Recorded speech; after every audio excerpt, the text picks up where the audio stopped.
Welcome to Mormon Book Reviews, where an evangelical encounters the restoration. I'm your host, Stephen Peinecker, and this is a interview a long time in the making. I'm very excited about the guests I'm having on today. Of course, I recently had Cheryl on, and I want to tell you, Cheryl, I got the painting in the mail. There we go. Woohoo. There it is. So Cheryl at Sunstone this summer did a art exhibit of, I guess you could say, the influential people in the Mormon studies community. And by golly, there was me painted, and that really made my day. I needed that because I was really having a bad time there for a while, and it really was a ray of sunshine in my life. And Cheryl, you are one of those rays of sunshine. And this painting, and by the way, for those of you, um, it's $40, right? So if you want to get a portrait, by Cheryl. I will leave her email in the description, and she will do this for $40 plus shipping handling. So either way, a little plug there for you. And I want to welcome on to the show a person who would have been on here months ago if it wasn't for my health condition, Michelle Brady Stone. Welcome to the program today. Thank you, Steve. It's fun to finally engage in person. This is fun. Yeah, and it's fascinating because honestly, you're coming on today to talk about a revolutionary new journal that is going to probably shake things up in the academic community, not only just for the content, but also the approaches you're taking, which I find very fascinating, and I want to talk about that. But before we do that, I wanted to just, Michelle, you just recently returned from the John Whitmer Historical Association, which I would have attended, but of course I can't travel at this moment. But I just wanted to get your impressions overall about attending this conference and overall and what you thought about it. Well, Cheryl and I were actually there together, Yeah. so we had a good time being there together. I was really glad that she was there and really introduced me around, and was a really like Cheryl's just been a great mentor to me and a great friend, and I appreciate so much how she has helped me and so opened some doors. I was encouraged by many people to attend JWHA, so I was glad that I went.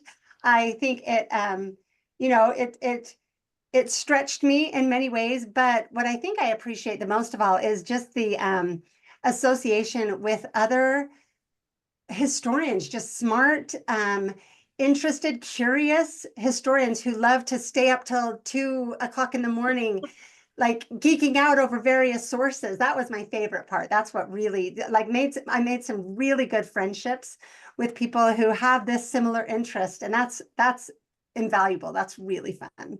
Yeah, and I do really want to recommend. I've attended many Mormon History Associations, Sunstone, and of course Whitmer. These are great venues to go to. So I want to encourage people, and that's actually what this channel is all about: is really to try to make Mormon history and scholarship accessible to a lay audience. And I think what I love about this journal is that it's actually kind of a populist journal too, in one sense. It's academic, but it's also open to lay people, which has actually kind of been one of the strengths of Mormon history. Is like Dr. Christopher Thomas, who wrote the book, Pentecostal Reads the Book of Mormon, and a good friend of mine, says they have great amateur historians in the best sense of the term involved in these movements. And I think there's always been a real openness to that. And so I'm glad you were able to go, and I'm glad overall you had a positive experience, and it was probably good for you to kind of go through that and see what it's like to attend these conferences. It's really been eye-opening to me, and also it's meeting the people face to face.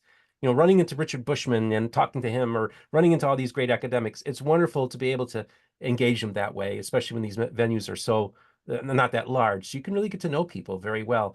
And of course, last year, Cheryl, you and I got together for the first time, wasn't it, at Mormon History I was just Association? gonna say, I think that's the first time I met you in person was what it might have been 2 years ago at JWHA. Yeah, yeah, it might have So been. yeah. Yeah, Mm-hmm. that's right. So that's how we met. And of course, Cheryl and I have been friends for a while. And it's always great to see my homies. And I so wish hope I can get to my conferences, to those conferences next year. So why don't we do the share screen real quick, Michelle? Because I want everybody to see. This is called, well, let's just pull it up. And Yep, I will it's a new journal. And I get it want you to right just here. show us the prototype, if you will. Okay. So speaking of Cheryl's artistic prowess, she has made our beautiful logo for the new Journal of Mormon Polygamy. Wow. And that is very well done, Cheryl. I have to say, that That's look not, I mean, that's not my painting. It's just my design. right. Your design, yeah, I get that because Yeah. that's Emma's eyes looking at us, right? Yes, you can Yeah. tell.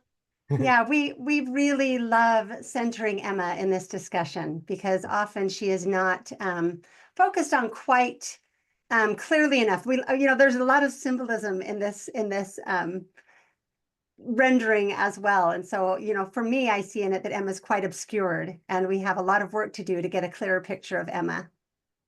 Okay, yeah, I thought it was a pretty stunning when I first saw it. So this is very well laid out and designed, and it's going to attract, if you will, people's eyes, very much so.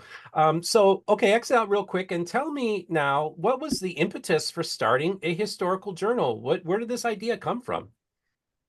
I guess that's my point here. But we've noticed that there's just been this huge energy around the topic of Mormon polygamy lately, Okay. more so than has been in the past. This has been maybe going on for about 2 years. There's a huge interest because of the Joseph Smith papers and other online resources. So many people are now involved in researching themselves. They can go to the actual documents, they can look and see what they said. And it's not just this one group of historians who have the time and resources to go to the repositories and look in the archives, but we can now look at those documents ourselves. And so people are learning many things that they, haven't known before about the documents. And the current journals we have some limitations. And scholars, I've said this in many places, as scholars, we like to kind of from our perch on the high on the ivory, we like to look at things and talk about things and then start writing our articles and draw from here and there, and it just is a very long process. And then we go through peer review, and then we submit to journals, and like 2 years later we come up with our articles, and it's very difficult to keep a conversation going. Mhm. And what we noticed is now that we have podcasts, people can look at a document, they can jump on a podcast, and they can talk to 1,000 people or more than 1,000 people, 4.5 thousand people, um, and just discuss this. And so historians have been a little perturbed by this because we feel that it's maybe a little premature to do that before you do the background research. And also there's been a little bit of infighting going on too. We've framed this in terms of a debate, or so-and-so's going to have a fight. I've even had an arm wrestle over this.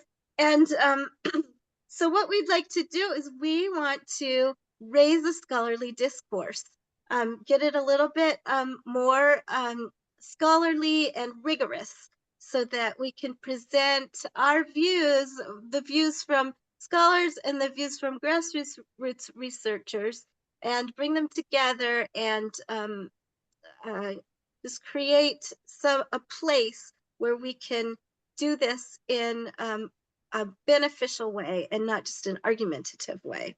Okay, and that's interesting because, again, you want to have a conversation about polygamy. That's really what this journal is about. And so I'm assuming, Michelle, you would want to have people on there that, that would advocate for the dominant narrative that Joseph Smith practiced polygamy, but you'd also want to have, you're opening it up to everybody who wants to have this conversation. Is that Yes. correct?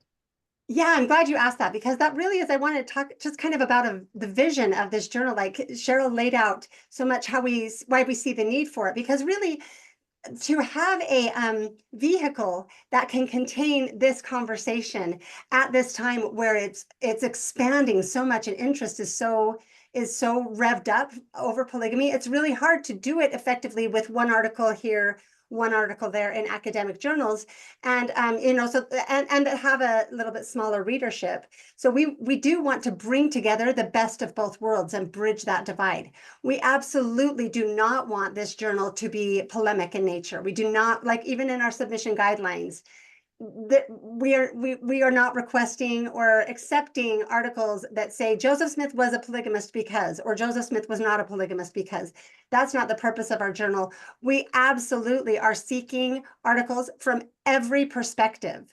and from every different community of research, because really our belief is that when we engage, it does elevate the discourse. It helps us all see our blind spots. When we engage with people that have a different perspective, it also requires us to develop a little more tolerance to ideas, which I think is valuable. And then when we engage with those ideas that may seem either offensive or ridiculous or whatever it is at first, if we can, like what Cheryl and I have talked about, is if we can present these in these different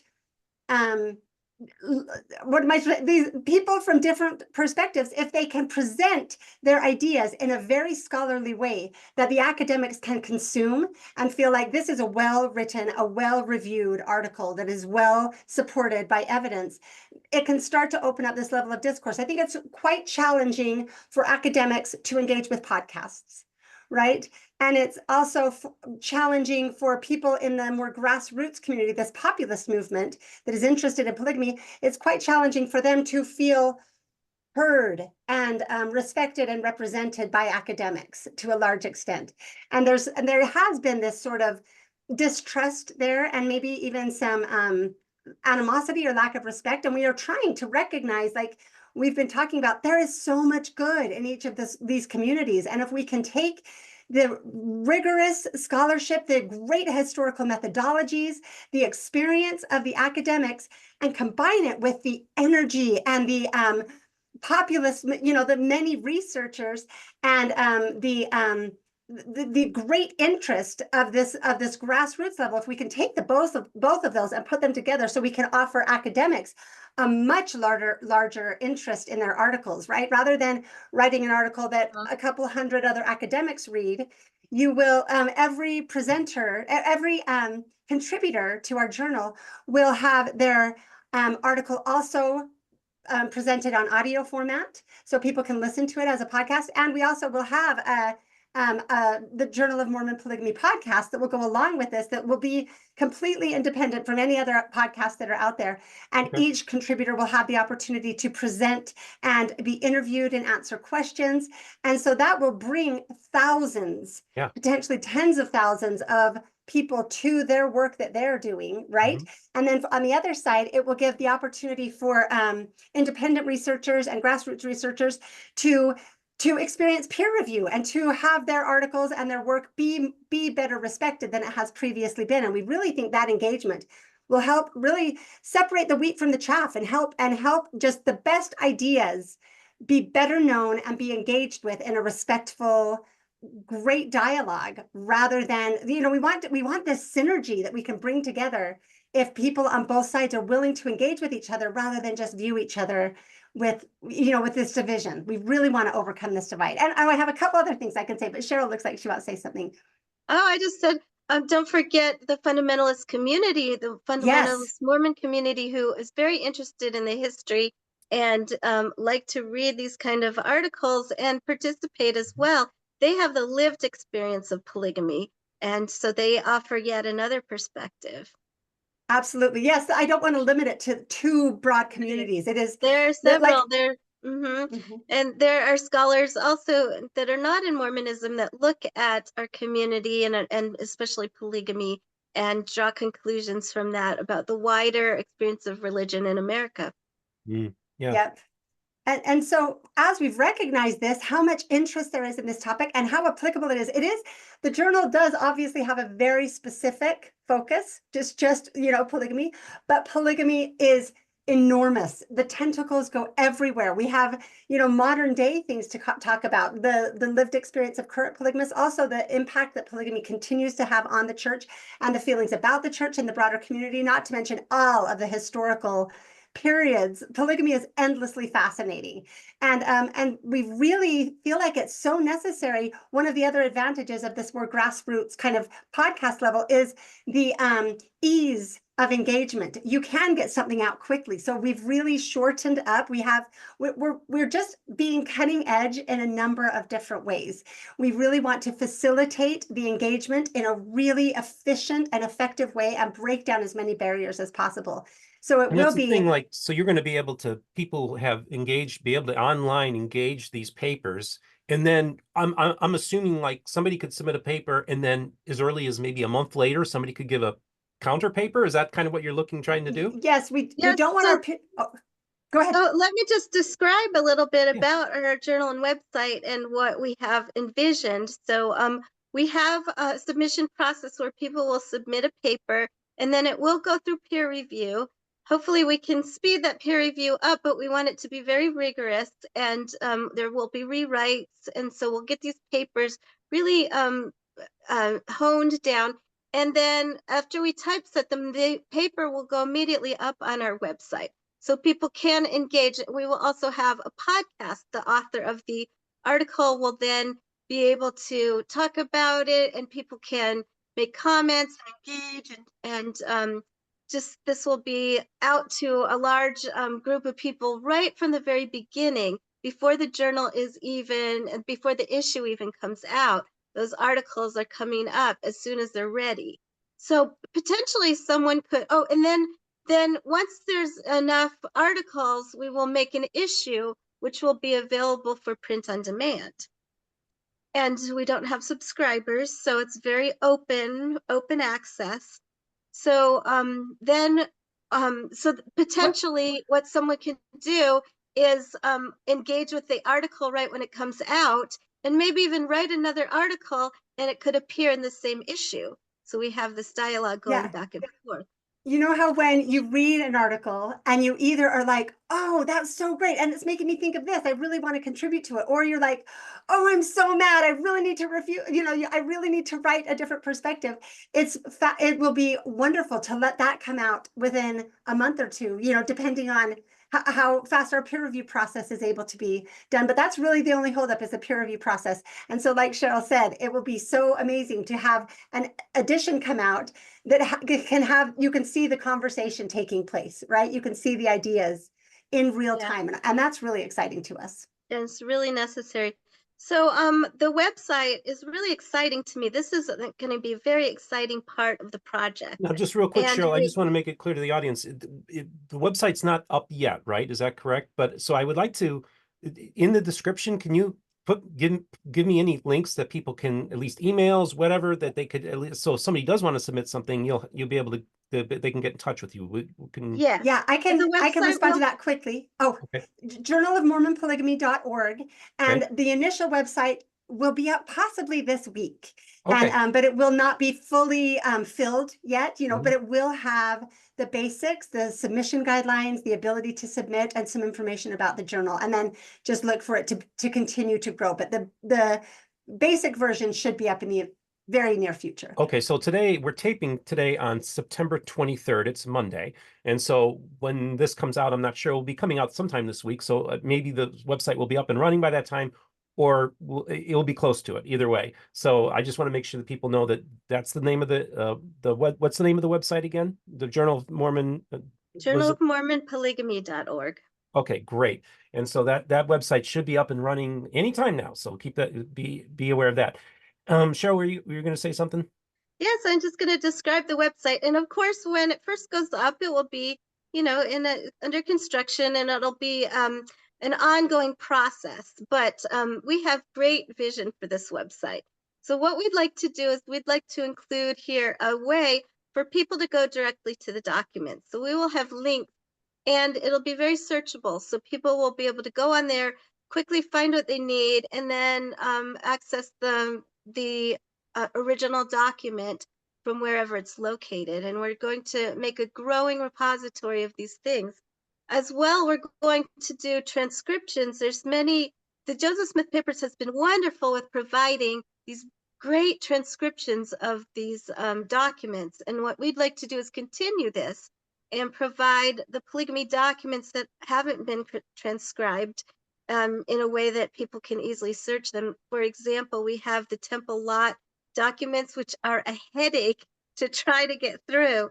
And we hope to have, PDF of that so that you can quickly find what you're looking for. And so we have a team of volunteers who is going to be working on this maybe there's a document that's written in shorthand that we can then provide the transcription for that. And so we're going to be continually working on providing all the polygamy documents that we can find. And you know, Brian Hills has been really great at making these available on his website. He has done, you know, the first step on this work, but now that we can build on his shoulders by providing a little bit more than he was able to do. And I think it'll be just a great, just an amazing dynamic hub for some of this work to go on. Yeah, Fascinating. and Interesting. that's part of the value of the different perspectives as well, because different different perspectives value different documents in different ways. And so while there are repositories of documents right now, they are incomplete because they generally come from one perspective. And since our journal is so inclusive in all the various perspectives, we want all of the sources that are important to be there. And that is part of our vision as well, is to increase engagement with this topic, to bring more scholars to the study of Mormon polygamy, in part because there will be this great journal that they can publish in, but also we need all hands on deck. There is so much work to be done. It's been interesting in the academic community. There's kind of a feeling that everything's been said that needs to be said about Mormon polygamy, and the main books on it are still the books that are 25 years old, right? And we've had so much come out since then that it needs to be re-engaged with. So as we are providing opportunities for anyone who's interested to volunteer to learn how to do transcriptions, to submit papers, to get involved in this study, I think that it will help move knowledge forward in really important and profound ways. And as Cheryl was saying, like also providing the sources in searchable, accessible formats that bring things together. It will just help people gain a level of mastery over this subject matter much more effectively than they could have otherwise. You know, Right, so I was listening to Don Bradley when he was on your program the other day, and he talked about how, we have all these journals, but they're dedicated to like all these broad topics. And so you'll have journal after journal that won't even touch polygamy, maybe once a year, if at all. And so this is actually, because this is such an important part of Mormon history, no question, this is huge. This really, in one sense, polygamy is what differentiates Mormonism in many ways from the rest of Christendom in that sense. It makes it's a unique stamp.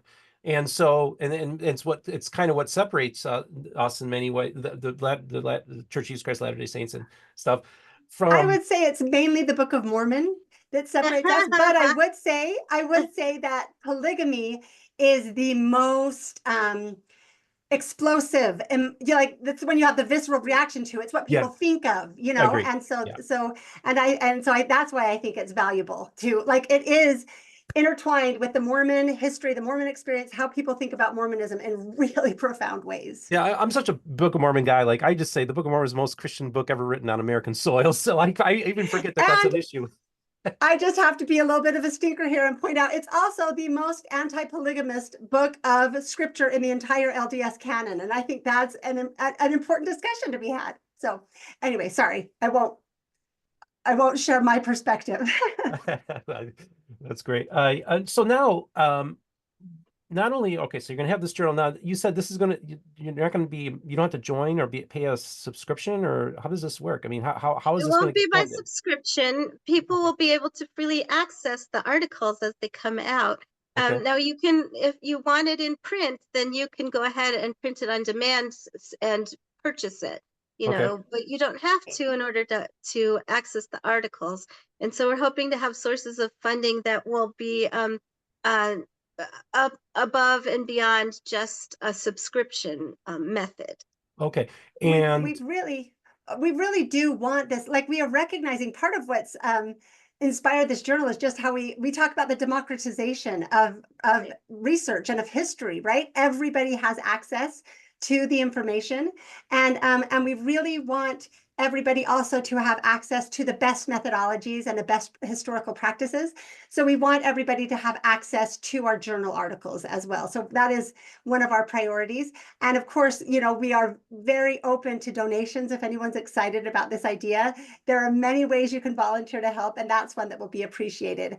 And then we also do need to talk about our conference, but Yes, I was let going you to go ask, so ahead. this March, you're going to be doing your first conference, is that correct? And just maybe give us any details you can share with us today. Well, this first one will be held in Utah. Okay. And we have some tentative dates, but of course that will be firmed up in the near future. Cheryl, I'll let you go ahead and describe what you would like to, and then I'll jump in. Go ahead, Michelle. Please go ahead. Okay, well, we're really, really terribly excited about this conference because, again, like the experience of JWHA, while in some ways it was a challenge for me to be there because, you know, I've become somewhat well known in I think some people have come to know me from things they've heard from other people, not necessarily from engaging with me, you know, and so I'm kind of well known as having counter narrative views on some issues. And so that was a bit of a challenge, but I'm still so glad that I was there because of the connections I was able to make. So we are so excited to bring people from all of these communities together to let them interact as human beings. Like really what one of the things that I hope to accomplish, you know, is that people can understand really on a deep level that intelligent, honest, well-informed people can know all of the same sources and see them differently and come to different conclusions about them. We're trying to also help people not not be so firmly set in their conclusions, but be willing to engage. But we really hope that this conference will be an important part of the goal of the journal in general to bridge these divides and to facilitate good feeling toward one another so that we can engage with the best ideas, even with those who disagree. Our world is so polarized in so many areas, and we would love it if the restoration didn't need to be that way, even on this most polarizing topic in the restoration. So that's one of the focuses that we hope to accomplish, as well as just having fantastic presentations. And anyway, we have some exciting speakers that are already excited to present at the conference that I think people will be very, very happy that they attended. Can you preview? I hope Can you people give will us a attend. preview of who you? Not yet. Not yet. Okay. And our conferences also, we will the conference papers will be then published in the journal and online so that people who didn't get a chance to get to the conferences, because it's hard to get to conferences. So we'll not only we will have that available for people to watch as it's happening, but we'll also have the papers then presented in the journal, and we'll have, you know, many ways for people to access what's happening at the conference if they can't go. Yeah, yes, we want our conference to be cutting edge as well. One of the challenges of JWHA is deciding which presentation to attend because you're going to miss all of the others. So it's a priority to us that all of our presentations are recorded and made available on our website at some point after the conference so people can engage with all of it. And really our conference, we've discussed this, it is really in service to our journal as well. So the conference presenters will have submitted their full paper, not just a proposal for a presentation at the conference, but they will be presenting on a paper that is submitted and ready to be published in the journal that will come out probably a week after the conference. Right. So just let me jump in here and talk about this. Makes our conference very rigorous because, you know, if you have to submit your paper in advance. I know so many times that when I have given a paper at some of these conferences, like I'm, you know, the night before scrambling to try to finish it up. And so it's not always just the top scholarship. So we're going to have top-notch scholarship here. And then other conferences I know do make their recordings available, but many of them will charge for that. So we are going to, again, make this open access so that people can freely engage with it without. Oh, she's freezing up. We do want to make this as open access as we possibly can, just so that we can, and we will need to fund the conference and fund the journal. So, you know, we're figuring all of that out. We have some great people that are involved with a wide skill set. So, and also some incredible offers for help of people that are extremely competent in a variety of fields. So we feel very, we feel very encouraged already by how much engagement there has Now, been. just Oh, are you welcome back? back, Cheryl's Cheryl. back. Glad you could join us.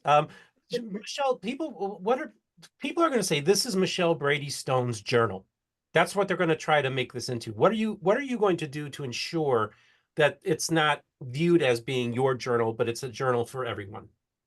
Yeah, it is a huge challenge. It's been shocking to see how many misperceptions there are and how much, I've kind of become a lightning rod for a variety of reasons. It's interesting. I think it's not necessarily as personal as against me as it is against people with different ideas on this topic. I think that there's a tendency to find ideas as threatening.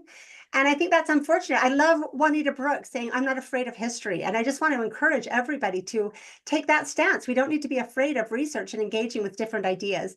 But I will say that we do have an independent board that we will announce at some point that will be handling I'm not coming up with the terms, Cheryl. We have an independent board that will be in charge of this journal. This is not my journal. And let me also say, Cheryl and I disagree on some very core things. And so you might as well say it's Cheryl's journal. And even if it were my journal, which it's not, my podcast, I have sent out so many invitations. I try to bring everybody on who disagrees with me to engage, because what I love the most is engagement. And so the only articles that I will publish in the journal will be articles that have passed rigorous peer review, right? And so everybody is held to the same standard. That's another one of the focuses and priorities of our journal. It is not who you are, it is the quality of your work. Nobody will get a pass on subpar or average work because of who they are. And nobody will be excluded because of who they are, which I think is a necessary direction to move as we proceed in the democratization of the practice of history. So I also want to jump in here because, Stephen, that was a really good question. And I feel like people need to understand that Michelle and I are the founders, but we don't, and we have so much enthusiasm. And I think that we're very good at making things happen. Both of us are great at making things happen. But as people have noted, we don't have all the skills to put on all of these events and the website and the journal, etc. So we are gathering people who do have the skills. We are gathering people who can do peer review. We are gathering academics who can serve on our board, who can help us develop our philosophy. And we are looking for just the best, financial people and event planners and that kind of thing. So it's not like our journal in that we are doing everything. So you don't have to be scared that I don't, or Michelle doesn't have the skills to, be the editor of a journal or something, or put on a conference. And because we are gathering so many people who have expertise in this, and that is where our synergy comes in. I I just want want to to add know. to this. Yeah. Oh, go. I I just want want to to add to know. this. Yeah, Oh, yeah. Oh, yeah. okay, you go, Michelle. Okay, well, I think this is interesting because one thing we've talked about a lot, Cheryl and I, are some of the obstacles that we are encountering. Cheryl and I together are cumulatively the mothers of 21 children, right? We're good at getting things done, and we know how to bring people together, and we have a lot of energy to accomplish big things. And I think that that's a skill set that isn't often enough recognized, right? And it's also, I do want to say that our board, because like Cheryl made some awesome pins to take to JWHA, and I said I want a new pin that say this is not your grandfather's journal, right? Because we are doing things in a new way, and since we are striving to bring together these different communities of discourse, our board will reflect that. And so we will have a somewhat unique board that will include both the academic side with top-notch academics and also some of the leaders in these different movements, the fundamentalist movement and the independent researcher movement, so that the board will be representative of the people that we are hoping that engage, because we can't ask people to engage with people. If you're trying to bring Democrats and Republicans into discussion with each other, you can't have all Democrats planning what's going to happen, right? So that's, we really want all the way up to our board to represent these different areas of discourse, because so it can't just be a traditional journal in one sense of the word, and it can't just be a traditional podcast. It's got to be comprehensive and inclusive. Are there any names of any people that have agreed to serve on the board that you'd be able to share with us today? So let me answer that question, because I've been very distressed. Oh, I lost her again. Because there have been people go back, who Cheryl, you froze up. have, I guess you could call it. Oh, okay. So I've been very distressed because there have been, I guess, people who've put out lists of people that they think are going to be on our board, but our board is not complete yet, and we are waiting to announce this board until we have the firm commitment of some of these others who we've talked to.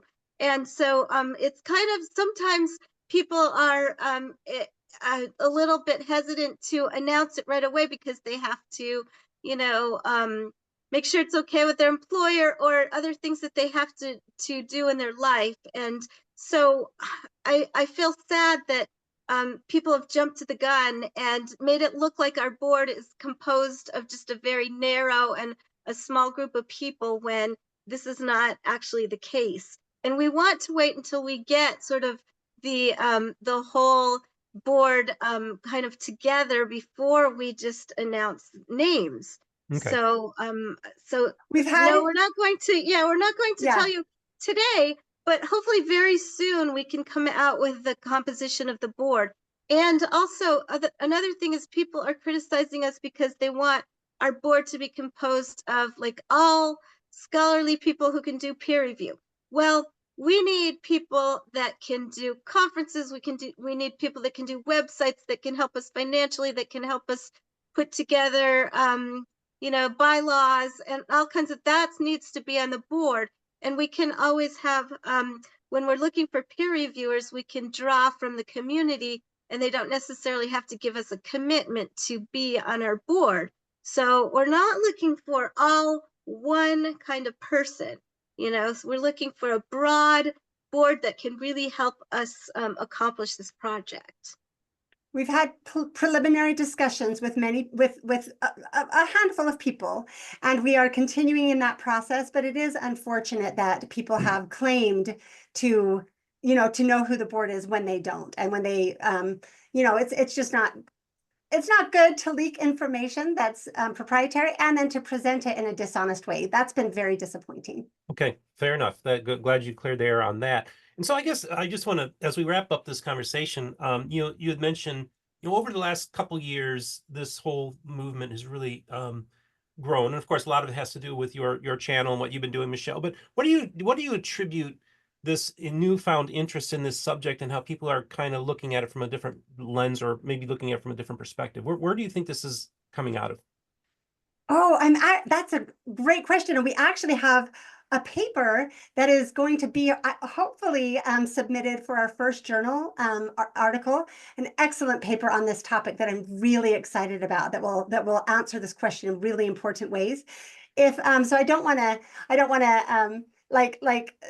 spill the beans on that paper, but I will say, if you look at the difference in the climate right now, we have the internet, and that has changed Mormonism in profound ways, right? The whole John DeLynn phenomena, right? That's been huge. But then in addition, the Joseph Smith papers have been, I would say that's the central thing that has really changed the landscape on this. But then we also have Ugo Perego's work that has answered some questions that are really important. And then we also have some people that have that because of easier facilitation of knowledge, we've had more connection with the traditional RLDS, not the Community of Christ, but the people that broke off, in the 80s when there was that division. So the Prices have been doing work on this for so long, and now Rachel Killebrew at the Community of Christ archive, I've been able to get sources from her that I wouldn't have had access to. So this ability to communicate with different people has really just brought a lot more information out. And for many of us, I started definitely in the camp of thinking that Joseph Smith was the originator of polygamy. That I had no question about that. Even as a child, I'm the I'm the granddaughter of post-manifesto polygamists, not fundamentalists, who were fully in the church, who were called by Joseph F. Smith and protected by Joseph F. Smith. I was raised on knowing that polygamy was what we would be living in heaven. And so it's been interesting to see how the sources and the accessibility for sources has changed my view and caused me to have some, I've had to deal with those kind of earthquakes of what does this mean for my entire worldview. And so it's been interesting to see how that's happened to many people. So Fascinating. And I of just course, I wanted to let everybody know that Michelle will be coming back on the program. We're going to kind of do an in-depth presentation, if you will, where you can kind of give like your strongest arguments.